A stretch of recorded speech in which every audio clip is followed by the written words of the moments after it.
Welcome back to another episode of Two Peas Out the Pod with Johnny and Shay. What's up, guys?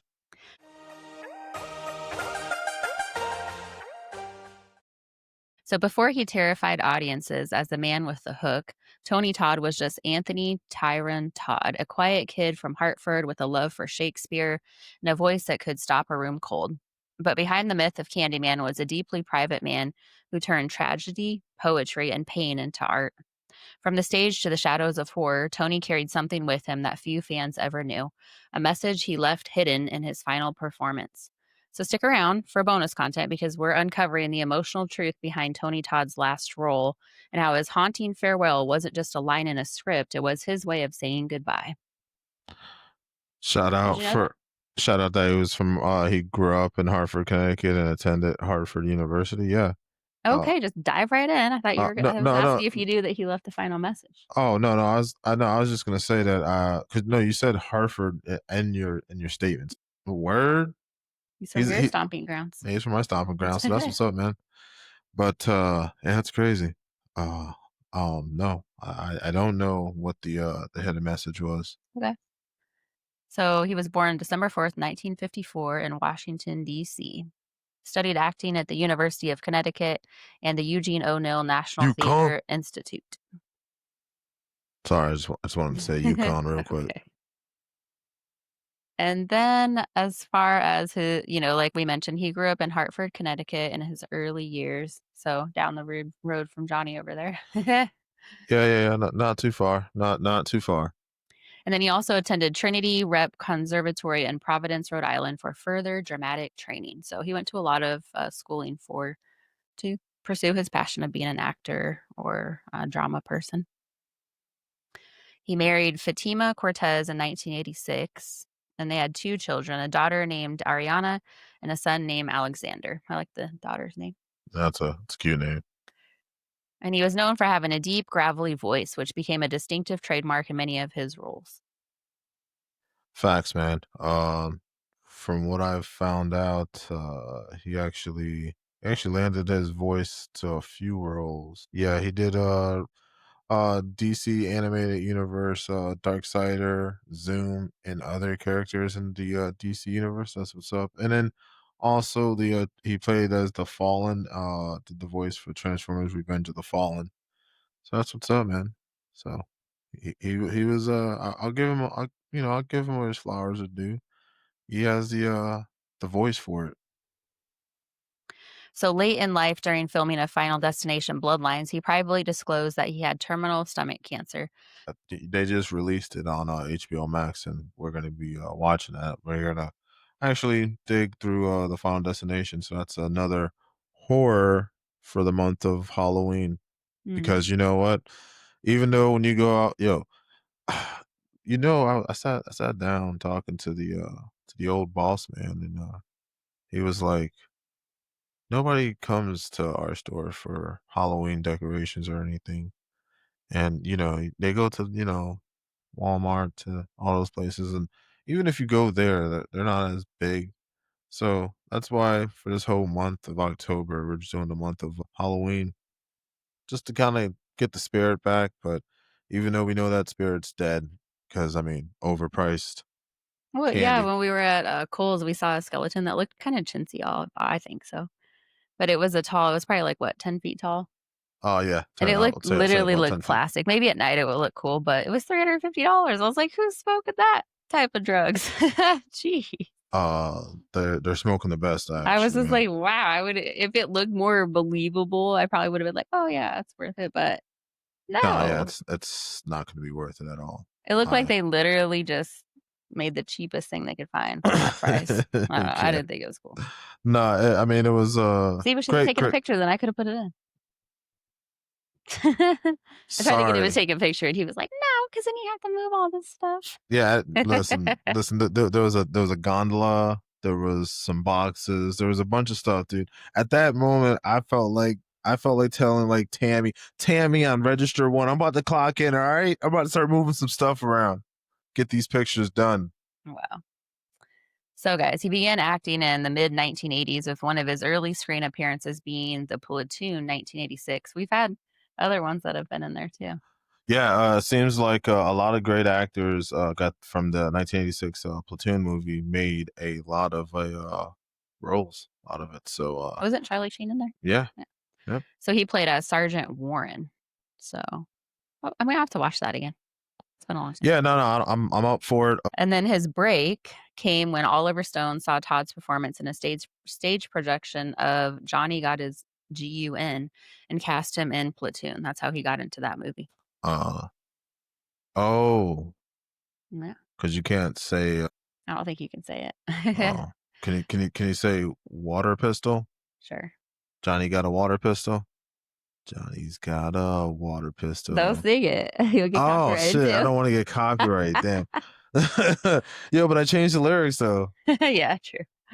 Oh man, jeez, man. I swear, dude.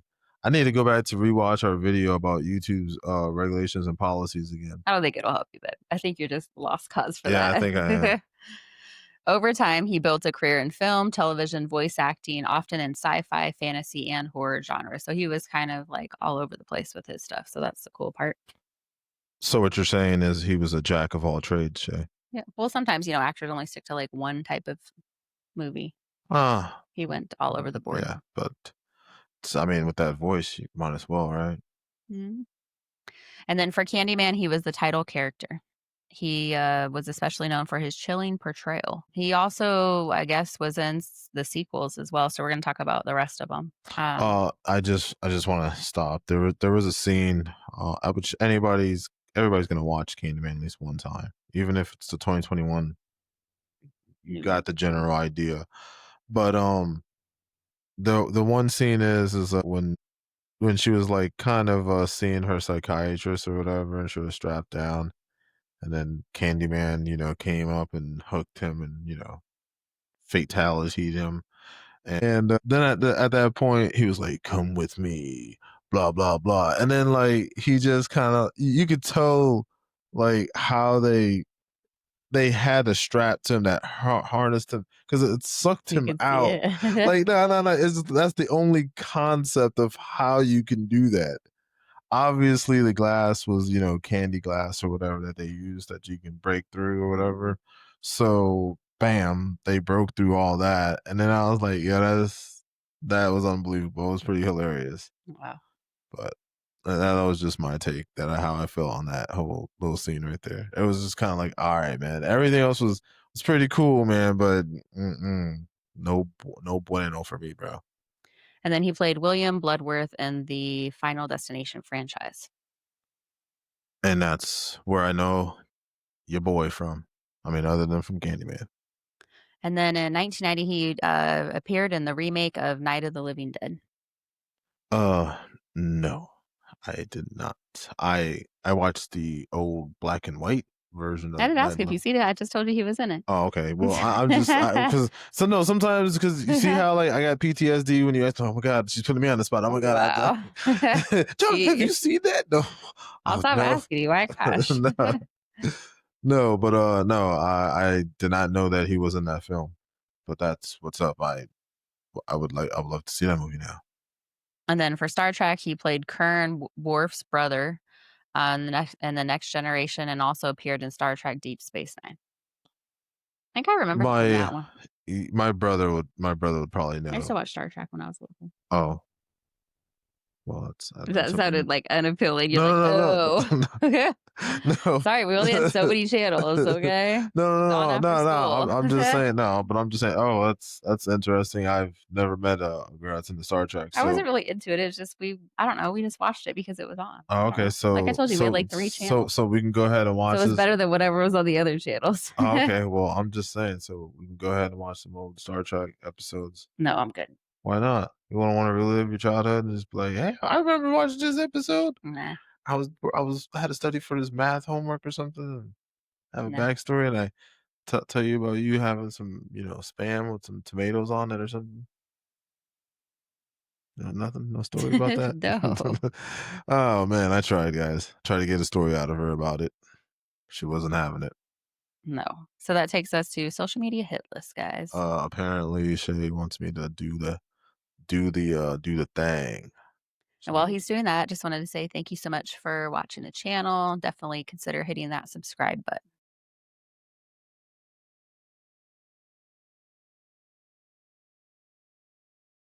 So first one's first, which we'll see how far this goes because we know how, you know, they don't really make it very far with these things.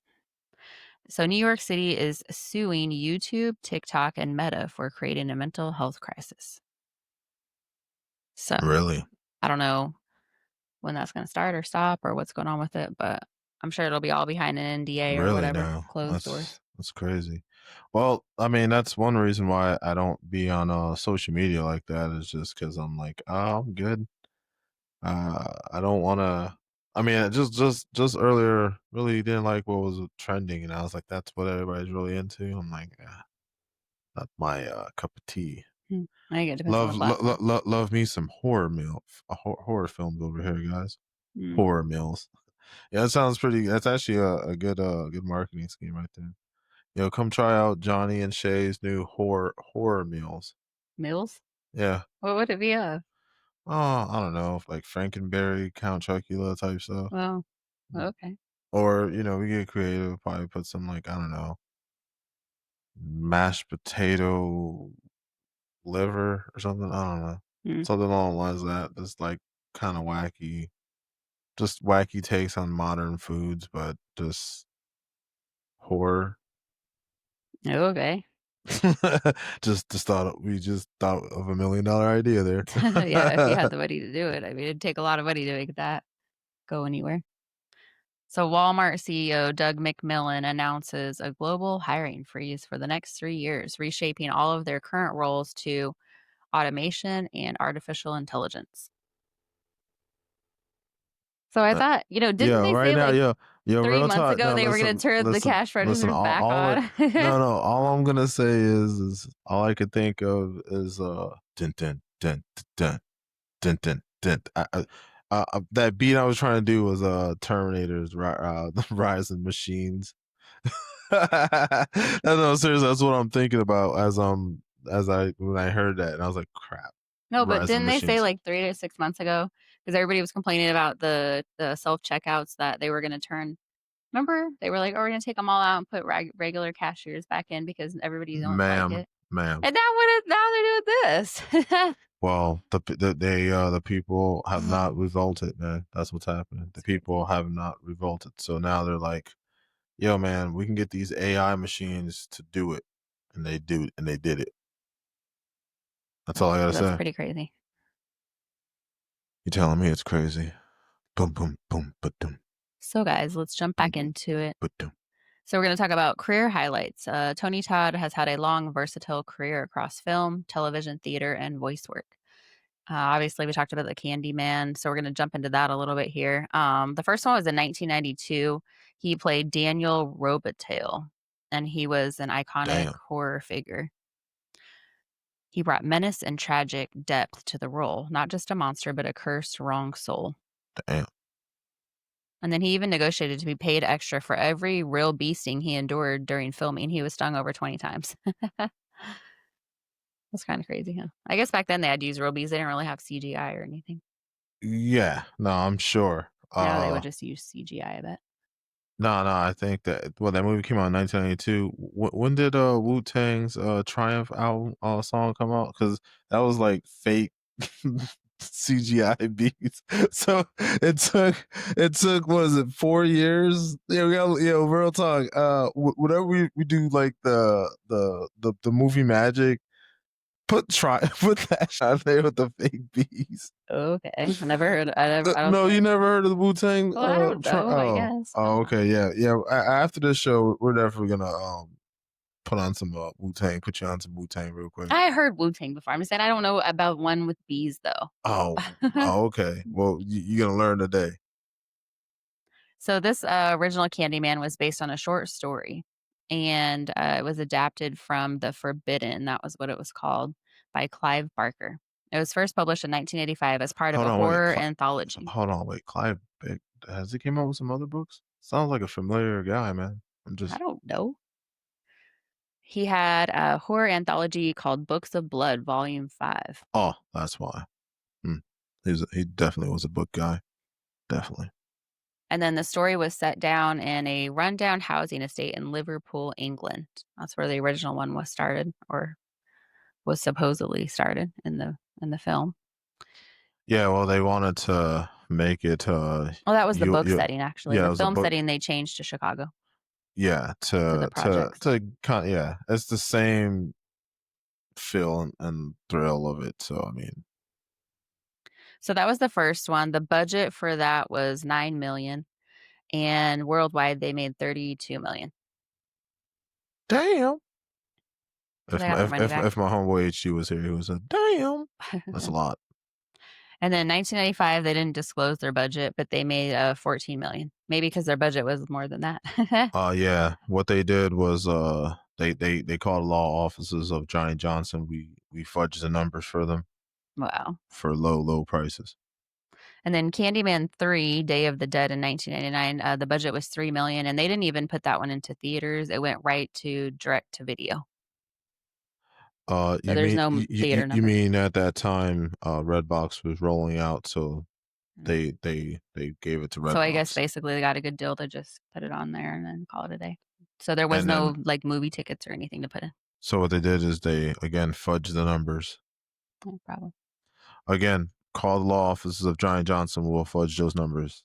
And then Candyman 2021, budget was 25,000,000, and they made 62,000,000, and then a little bit more overseas, about another 15,000,000.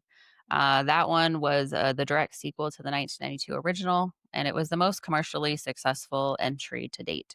These ones are not really catching like The So Conjuring, though, like the 300,000,000 type. yeah, so but you said that last one was the 2021 one? Yeah, Yeah, so the reason for it is, because again, like I said earlier in the video, because Jordan Peele's name was attached to it, that's why I made more. so that's what it made more. But it was a great new rendition and take on it, and that's where I would give him his flowers. Yeah. So the most, successful one, like I said, was to the 2021 one, probably because you said they had that name behind it. Oh, yes. But all of them did, they did reliably well and got their money back at least. So that's a good thing. Because some movies, they spend more and then they don't make it back. So, Yeah, just like, I believe you said their second one in, like, 1995 or whatever, they put a money out, but didn't wanna show the numbers. yeah. So that goes to show you that that one didn't do so well. But if you waited, what is that, like 10 years later or whatever, or 7 years, whatever years until they came out with the 2021 version of it, bam. Mm. That was a perfect time to kind of revisit or make a new entry into the new series. And then in 1996, he was in the movie The Rock. He played Captain Darrow alongside Nicolas Cage and Sean Connery. That was actually a great movie. My mom actually, I think, owned that one on VHS. And then in 1994, he was in The Crow, where he played Grange, the right hand man to the villain. Yeah, yeah, I remember that. That was a pretty crazy movie. And then fun facts, guys, he's a little over 6'5", so that added to his scariness for the horror characters.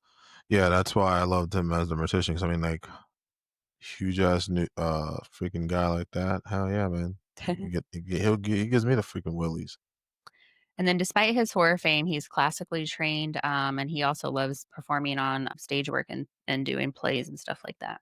Oh, that's good. Yeah. I didn't know that, but that's what's up. That is definitely a whimsical fun fact. Yeah. And then fans and critics describe him as the gentle man of horror because of his grace and intelligence. So I guess he played a lot of horror characters, but didn't really fit his actual like personality. Well, I mean, did you know the guy that plays as the Undertaker? He's actually a Christian The guy. gentle giant. Yeah, he's a Well, Christian. that's Cool. like a conundrum, right? Well, Like you because play he an played. Undertaker, but you're a Christian. Yeah, but you know, Oh, okay. he had to do what he had to do, during that time in the '90s and 2000s, and before he got retired from wrestling. But yeah, I mean, from I think he actually has a podcast actually now, Hmm. so I should probably follow him. I'm gonna go follow the Undertaker.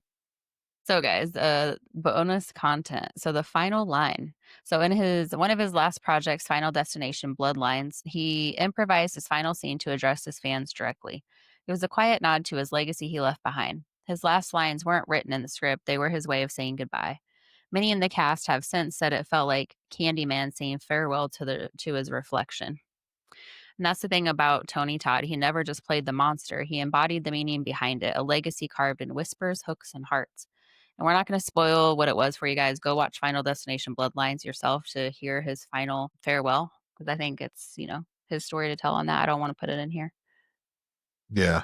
I want to watch it now. You don't remember that part? I didn't see Bloodlines. Oh. That just came out on HBO Max now. Yeah, because he passed away in 2024. They think filmed around that time, and then then they Yeah. released it in 2025, earlier this year. All right, guys. Well, you heard the lady. Peace out. Bye, guys.